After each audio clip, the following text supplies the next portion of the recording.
membangun kepribadian baik melalui pembiasaan.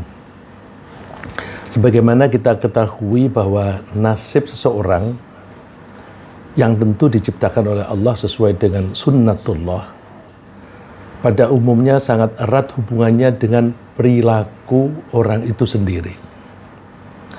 Orang yang berperilaku baik biasanya mengalami nasib baik dalam hidupnya di dunia.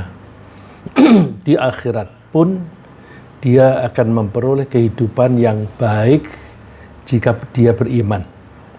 Jadi saya ulang, pada umumnya nasib seseorang berkaitan erat dengan perilakunya sendiri. Orang yang berperilaku baik biasanya mengalami nasib baik dalam hidupnya di dunia. Dan di akhirat pun dia akan memperoleh kehidupan yang baik jika dia beriman. Ini mengacu firman Allah, "Man 'amila shalihan min dzakarin aw untha wa huwa mu'minun falanuhyiyannahu hayatan thayyibah." Siapa yang berperilaku baik, biasanya tradisional kita menerjemahkannya siapa yang beramal baik. Saya permudah dengan bahasa Indonesia, siapa yang berperilaku baik. Baik dia laki-laki maupun perempuan, sedangkan dia beriman kepada Allah, maka sungguh kami akan memberinya kehidupan yang baik. Kehidupan di sini kehidupan di dunia. Di akhirat, walanajziyannahum ajrahum bi ahsani ma kanu ya'malun. Dan kami akan membalas pahala untuk mereka sesuai dengan amal baik yang mereka lakukan.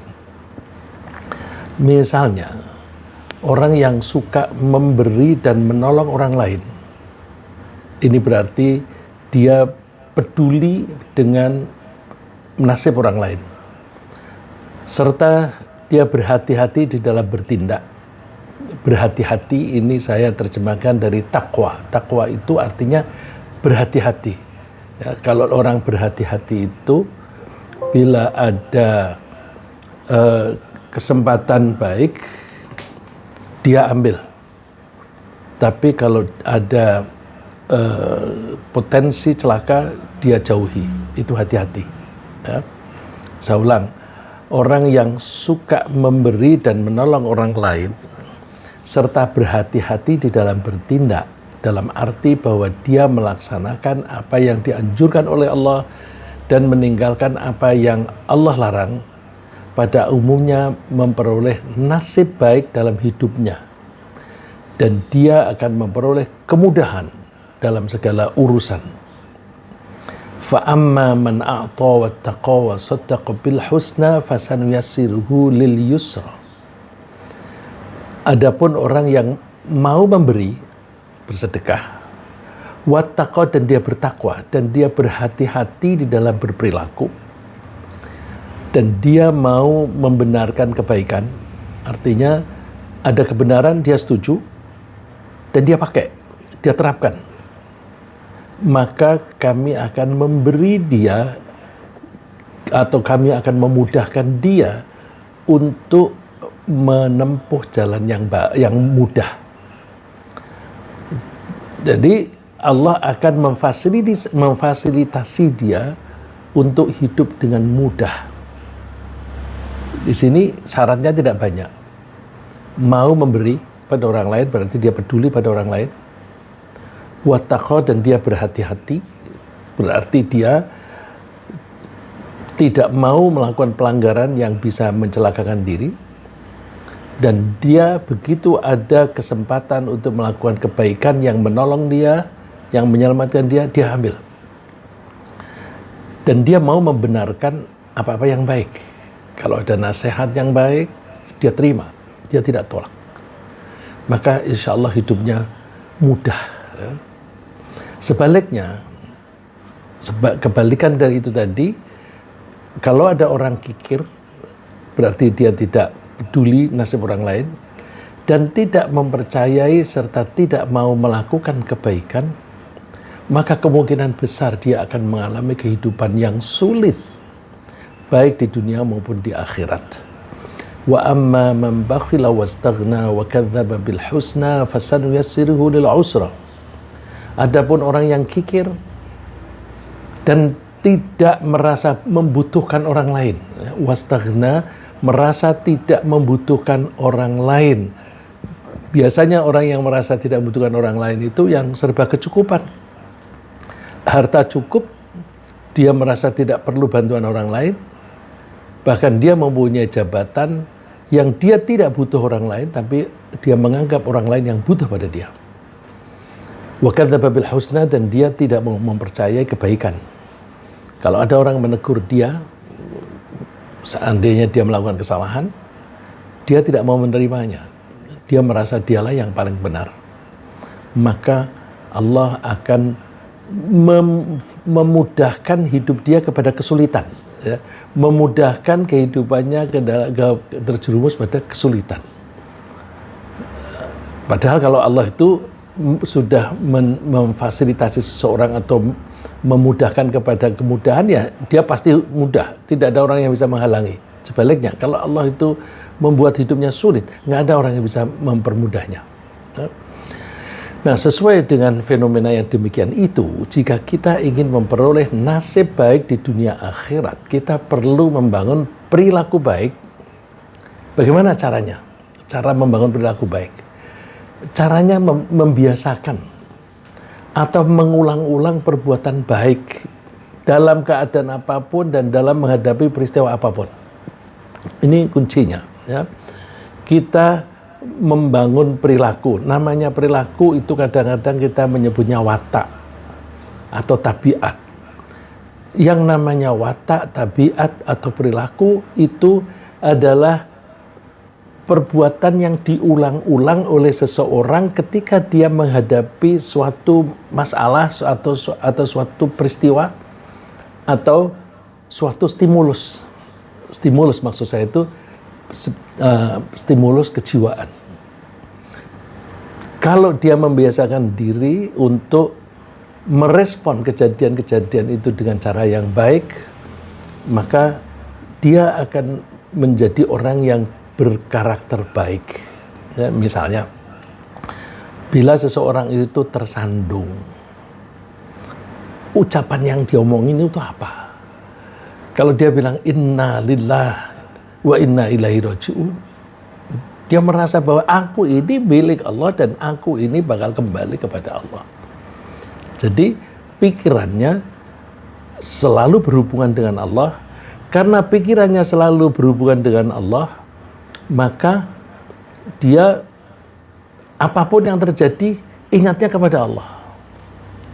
Bandingkan orang yang maunya keuntungan aja, ya, maunya hal-hal yang menguntungkan dirinya. Kemudian kalau dia tersandung, dia merasa menghalangi keinginan dia. Lalu dia kata-kata yang keluar, sialan. Sialan. Karena itu bertentangan dengan yang dia inginkan. Atau dia itu tidak ingat kepada Allah. Yang membuat dia tersandung itu Allah itu dia nggak tahu. Padahal kalau seseorang itu tersandung, itu kan mestinya kalau begitu ingat kepada Allah, lalu ingat, aku ini selalu dimonitor oleh Allah, selalu dibimbing oleh Allah. Karena aku selalu dibimbing, maka ketika aku meleng, aku bisa tersandung batu atau sesuatu. Allah memperingatkan saya, jangan meleng, hati-hati ketika kamu berjalan. Jadi tersandung itu dia merasa diperhatikan oleh Allah. Karena merasa diperhatikan, ya aku milik Allah dan aku bakal kembali. Bahkan ada kemungkinan tersandung begitu, dia mengucapkannya Alhamdulillah. Alhamdulillah aku ditegur Allah. Ini tidak seberapa, aku hanya tersandung batu. Kalau aku terus-menerus tidak hati-hati, aku bisa tercebur ke jurang, atau bisa celaka. Jadi mumpung kesalahanku masih kecil, aku ditegur hanya dengan tersandung batu. Alhamdulillah, terima kasih Allah. Ya.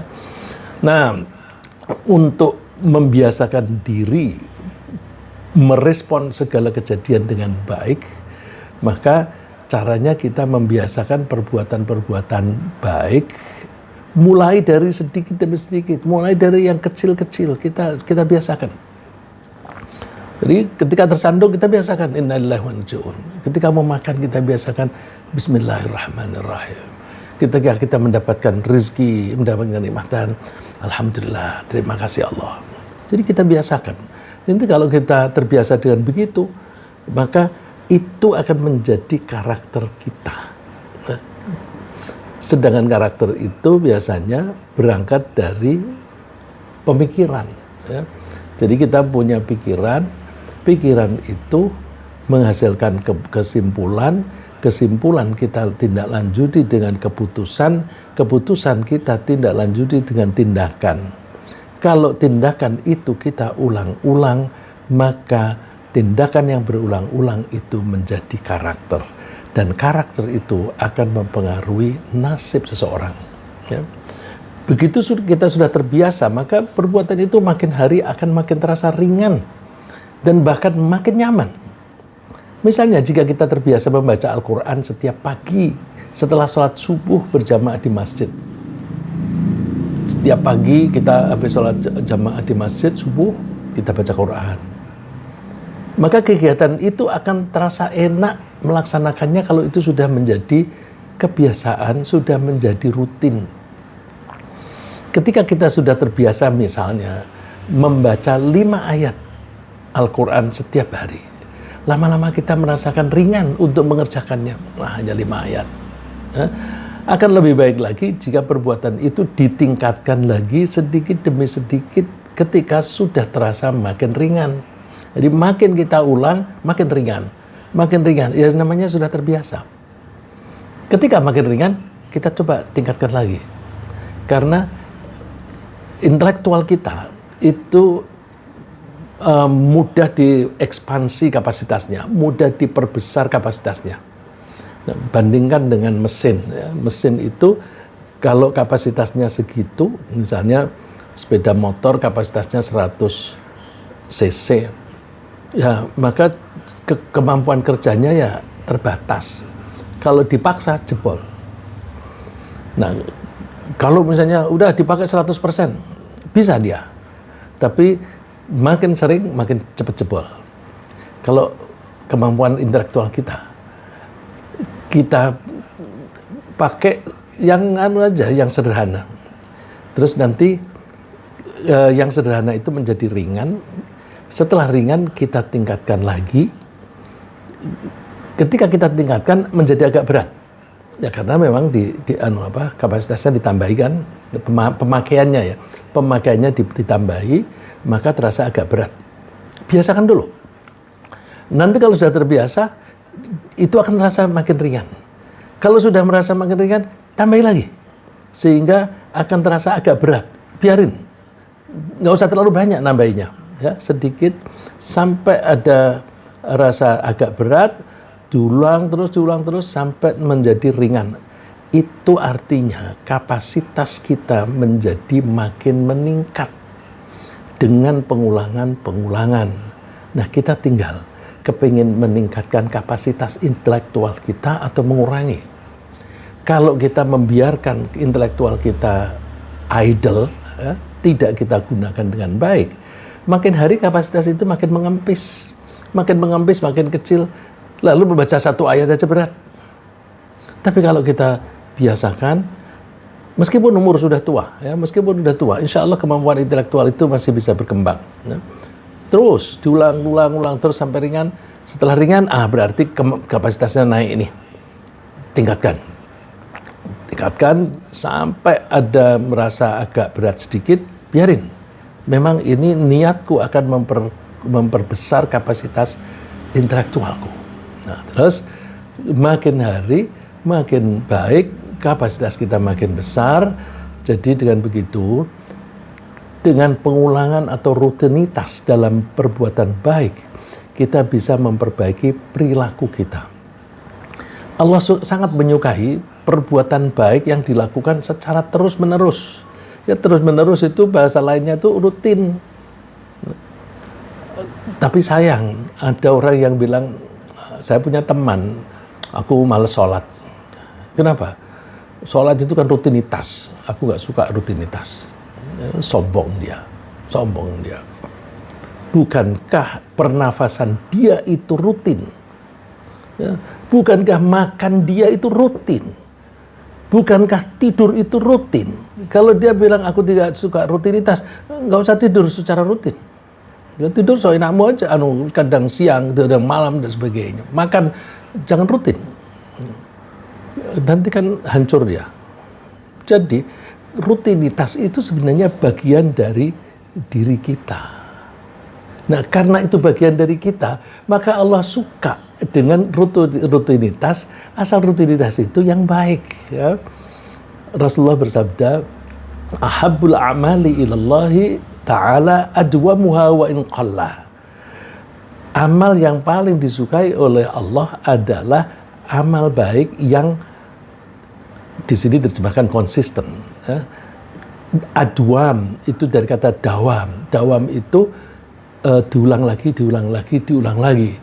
Maka mungkin lebih tepat dengan yang rutin. Ya. Jadi kalau kita artikan yang rutin, amal baik yang paling disukai oleh Allah adalah amal baik yang paling rutin atau yang lebih rutin. Wa in qalla, meskipun hanya sedikit. Udah, kita biasakan aja sedikit. Nah itu tadi, nanti sedikit demi sedikit kita tingkatkan, namanya akhirnya menjadi baik. Ya. Misalnya dalam hal sedekah, kita pertama-tama merasa berat mengurangi harta kita untuk dialokasikan sebagai sedekah. Karena kita ini kan kalau bekerja kan kepingin memperoleh harta, kepingin mendapatkan harta, dan bahkan kalau bisa mengakumulasi. Sedekah itu mengurangi. Jadi ini perbuatan yang bertentangan dengan apa yang kita lakukan dan kita cari setiap hari. Maka bersedekah itu pasti berat. Ya, pasti berat. Karena manusia itu memang mempunyai bawaan kikir. Kenapa bawaan kikir? Itu tadi. Karena setiap orang kepengen makan, ketika mau makan, dia cari penghasilan. Kalau makin banyak, dia pakai untuk cadangan. Orang itu akan makin tenang kalau cadangannya makin banyak. Nah, dengan demikian, kalau dia mengurangi, itu pasti dia tidak suka. Nah, kalau tidak dilatih nggak bisa. Maka sedekah itu kita mulai dengan jumlah kecil. Nah, kalau berat ya udah 5.000 rupiah. Dengan 5.000 aku tidak jadi miskin kok. Dengan 10, nanti lama-lama dan 10.000 aku nggak jadi miskin. Coba aku tingkatkan 100.000, nggak jadi miskin. Nah, udah jalanin aja. Ya. Lalu diulang lagi dan diulang lagi sampai kita merasakan tidak keberatan sama sekali. Ya, keberatannya hilang. Demikian juga sholat sunnah. Kita sholat wajib, insya Allah kita jalanilah. Ya, terus kemudian sholat sunnah, kita melakukannya itu berat. Nanti setelah beberapa lama, mengerjakan sholat sunnah itu menjadi makin ringan dan makin ringan. Kebiasaan semacam ini akan membentuk karakter kita sebagai orang baik yang peduli dan suka menolong orang lain. Ya. Dan juga karena amal yang dibiasakan semacam ini disukai oleh Allah, maka orangnya pun juga akan dicintai Allah. Ya, jadi karena tadi hadis tadi bahwa Allah paling menyukai perbuatan baik yang diulang-ulang. Kalau Allah menyukai perbuatannya, maka Allah pasti otomatis menyukai orang yang melakukan itu. Jadi orang yang mengulang-ulang dengan perbuatan baik pasti disukai oleh Allah.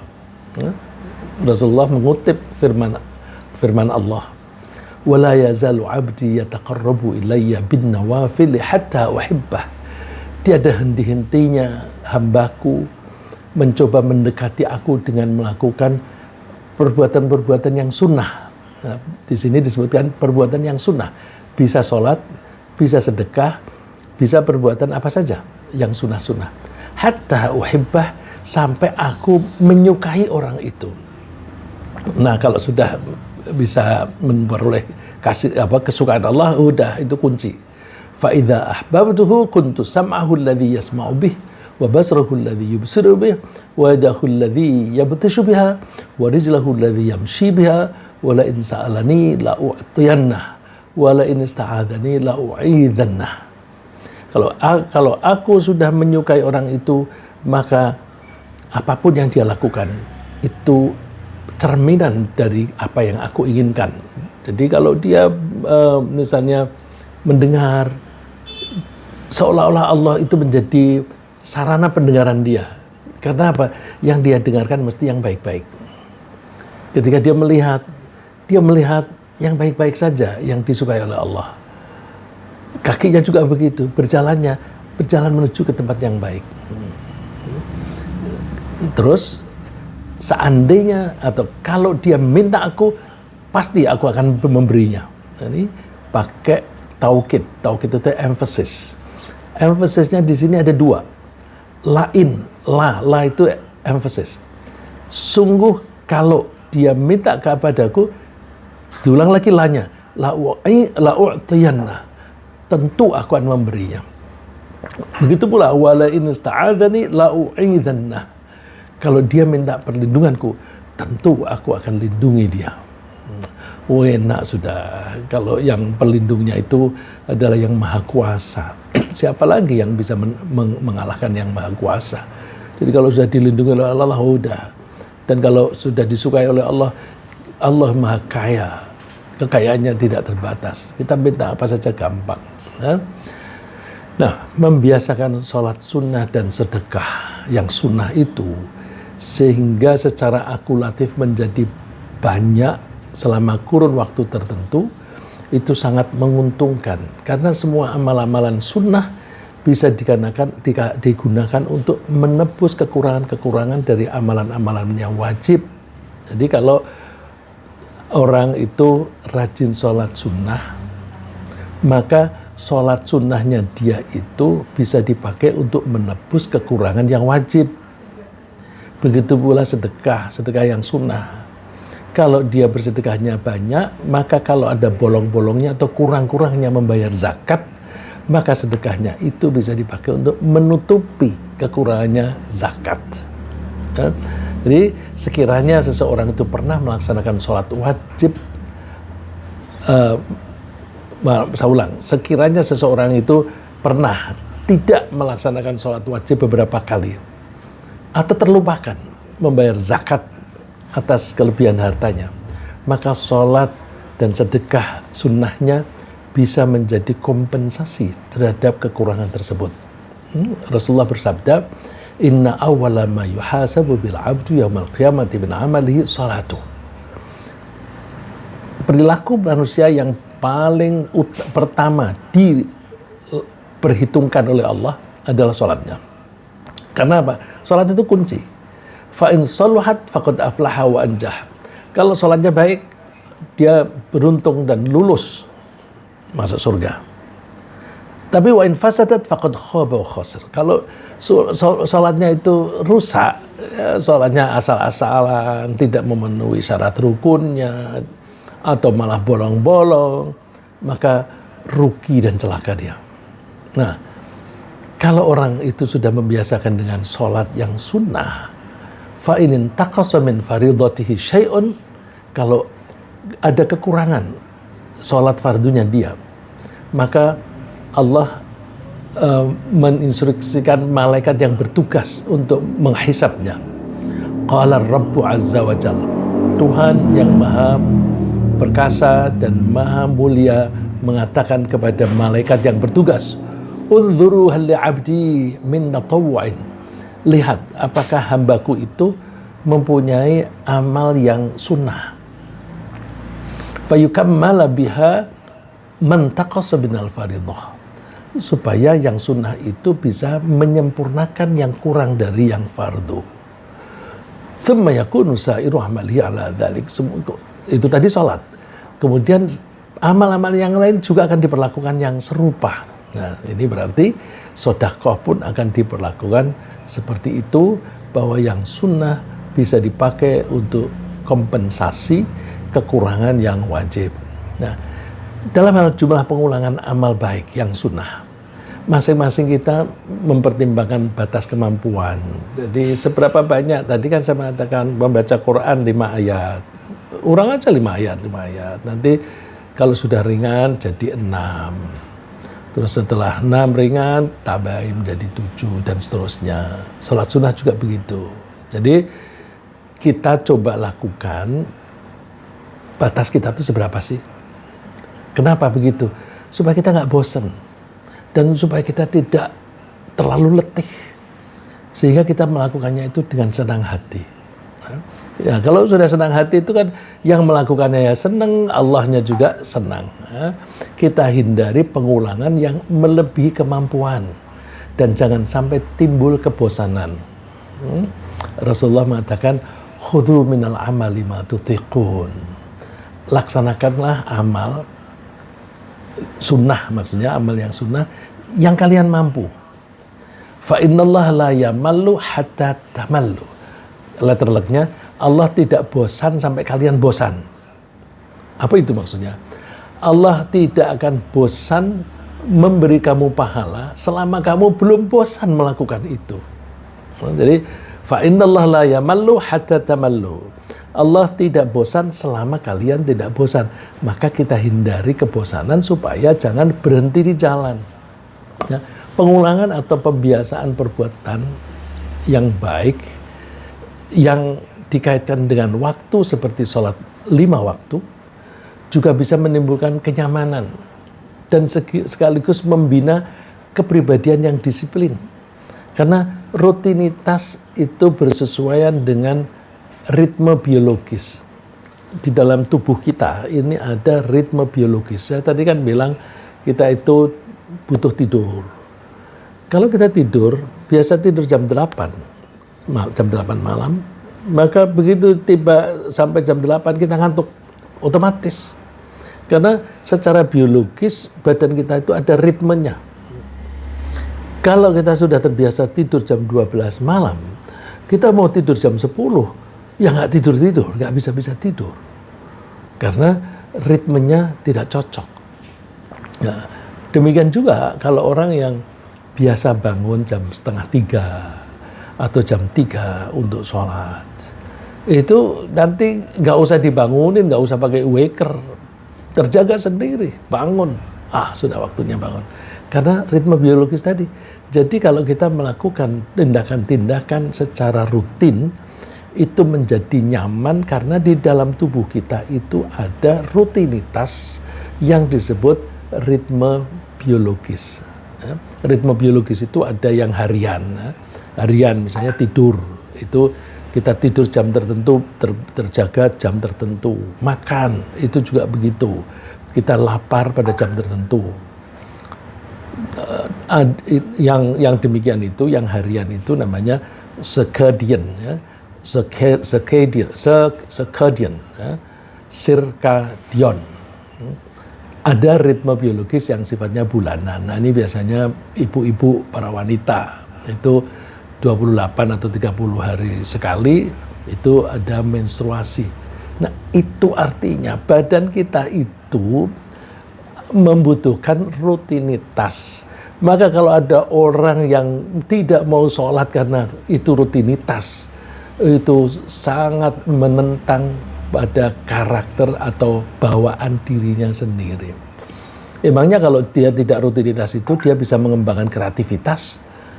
Orang yang mengatakan kepada saya tidak mau sholat karena itu rutinitas, juga tidak kreatif itu, apa yang dia lakukan sehari-hari produknya itu tidak lebih banyak daripada orang lain. Jadi itu omong kosong karena malas saja atau karena tidak ada keyakinan kepada Allah. Nah, Allah berfirman mengenai sholat, innas sholata kanat 'alal mu'minina kitaban mauquta. Sesungguhnya sholat itu diwajibkan kepada orang mukmin yang ditentukan waktunya, yang dirutinkan itu, yang dirutinkan. Makanya Kalau belum waktunya sholat zuhur, dia sholat zuhur duluan, nggak boleh. Nggak boleh. Nunggu sampai zuhur tiba. Nah, ini akan melatih kedisiplinan dia. Untuk amal yang sifatnya ucapan, ya, kalau sholat itu kan action, tindakan, gabungan sih. Sholat itu gabungan antara tindakan, gerak anggota badan, dan lisan. Ada amal yang sifatnya lisan saja, yaitu zikir. Nah, zikir itu juga dianjurkan berulang-ulang, sesuai dengan berulang-ulangnya waktu dalam setiap harinya. Maksudnya itu setiap hari itu kan ada pagi, ada siang, ada sore, ada malam, nanti pagi lagi, siang lagi. Nah, itu ketika kita berzikir itu oleh Allah dikaitkan dengan waktu itu tadi. Allah berfirman, "Wadhkurisma rabbika bukrata wa asila." Zikirlah, sebutlah asma Tuhanmu pagi maupun sore. Terus wa minal laili fasjud lahu wasabbihu lailan tawila, dan di waktu malam sujudlah kepada Allah dan bertasbihlah di malam yang panjang. Artinya itu gunakan waktu malam ini sebanyak-banyaknya untuk bertasbih atau untuk berzikir. Nah, kalau diulang-ulang tiap malam kan itu menjadi rutin. Ya. Nah, karena rutinitas itu menuntut kita untuk disiplin dan ketahanan. Ya. Rutinitas itu sangat membutuhkan ketahanan. Banyak orang itu, aku punya komitmen mulai tahun ini aku akan rajin. 1-2 hari dia melaksanakan komitmen itu. Nanti setelah 2 minggu lupa dia, kembali kepada kebiasaan yang lama lagi.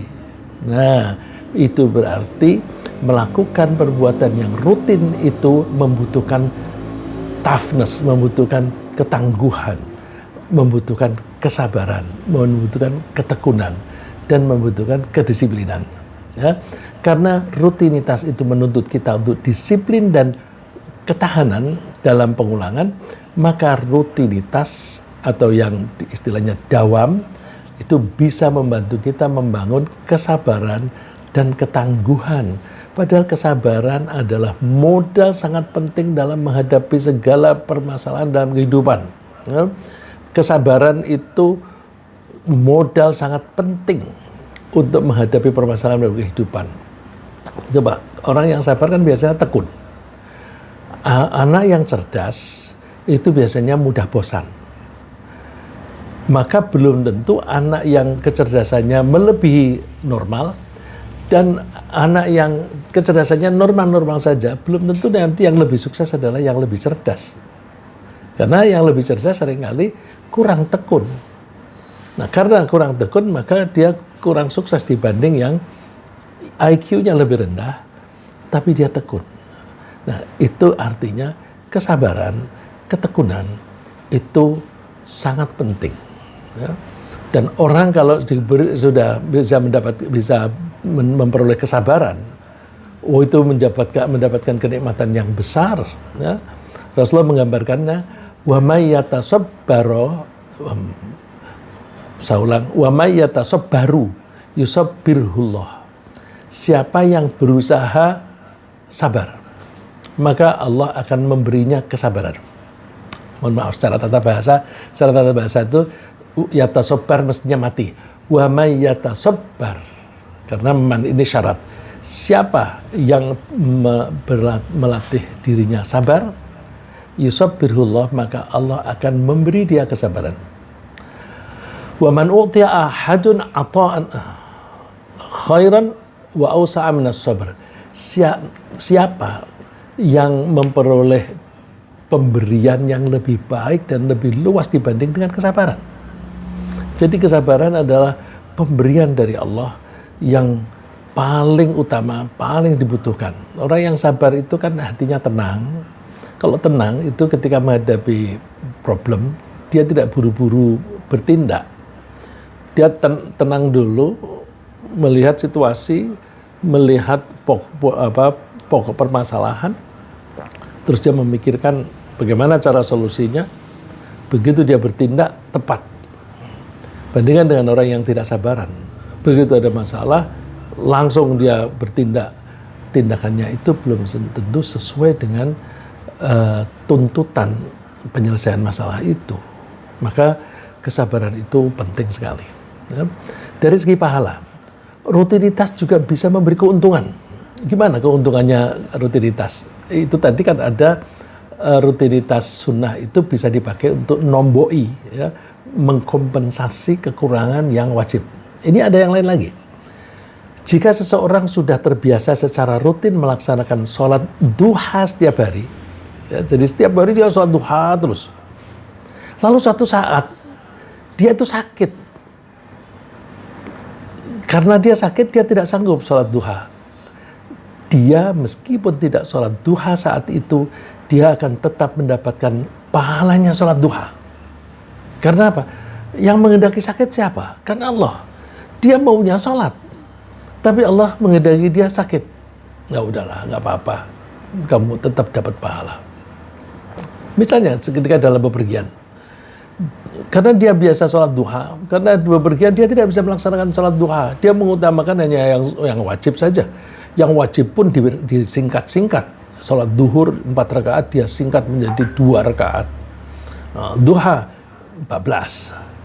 Tapi karena dia biasa rutin sholat duha, maka ketika dia bepergian dan tidak melakukan sholat duha, dia tetap mendapatkan pahala sholat duha.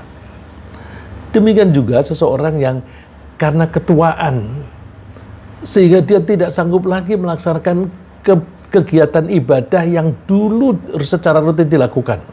Jadi orang yang biasa sholat duha, sholat tahajud, ketika tua, dia menjadi lemah sekali, tidak bisa melakukan itu. Dia dalam ketuaannya itu tetap mendapatkan pahala seperti yang dia biasakan di waktu muda. Ada Rasulullah bersabda, "Idza maridul abdu aw safara." Ketika seseorang itu sakit atau sedang bepergian, kutiba lahu mithlu ma kana ya'malu muqiman sahiha. Maka dia akan mendapatkan pahala seperti yang dia lakukan ketika dia tidak bepergian dan dia sehat. Ada lagi kalau yang tadi yang saya katakan ketika tua, dalilnya itu di surat At-Tin. Falahum ajrun ghairu mamnun. Mereka akan mendapatkan pahala yang tidak terputus meskipun dia menjadi tua dan tidak sanggup melakukannya lagi. Demikian juga pahala sholat malam bagi seorang yang karena tidak sanggup menahan kantuknya. Kalau tadi kan sakit ya, ini hanya karena ngantuk. Suatu malam karena kecapean dia ngantuk, dia mau sholat nggak bisa. Atau kalau mau sholat itu ngaco bacaannya.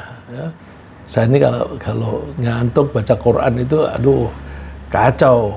Udah tidur saja. Nah, orang yang biasa sholat malam, kemudian suatu saat dia ngantuk sekali sampai dia tidak sempat sholat malam, dia tetap dapat pahala sholat malam. Nah, Rasulullah mengatakan, "Ma min imri'in takunu lahu sholatun bilailin faghalabahu 'alaiha naumun illa kataballahu lahu ajra sholatih." Siapa yang membiasakan diri sholat malam, kemudian suatu saat dia kewalahan menahan tidur, ya, overwhelmed, ya, kewalahan menahan ngantuk, maka Allah mencatat pahala sholat bagi dia. Terus tidurnya gimana? Tidur itu dari Allah sebagai sedekah. Wa kana naumuhu shadaqatun alaih. Tidurnya itu sedekah dari Allah untuk dia. Masya Allah, enak banget. Nah, saya kira sementara begitu, ringkasnya apa yang kita bahas pagi ini, bahwa nasib seseorang erat kaitannya dengan perilaku yang dibangun dengan pengulangan atau rutinitas. Allah menyukai amal yang rutin, meskipun hanya sedikit. Rutinitas meningkatkan disiplin dan melatih kesabaran. Dan pahala tetap mengalir bagi yang berhalangan melaksanakan rutinitasnya.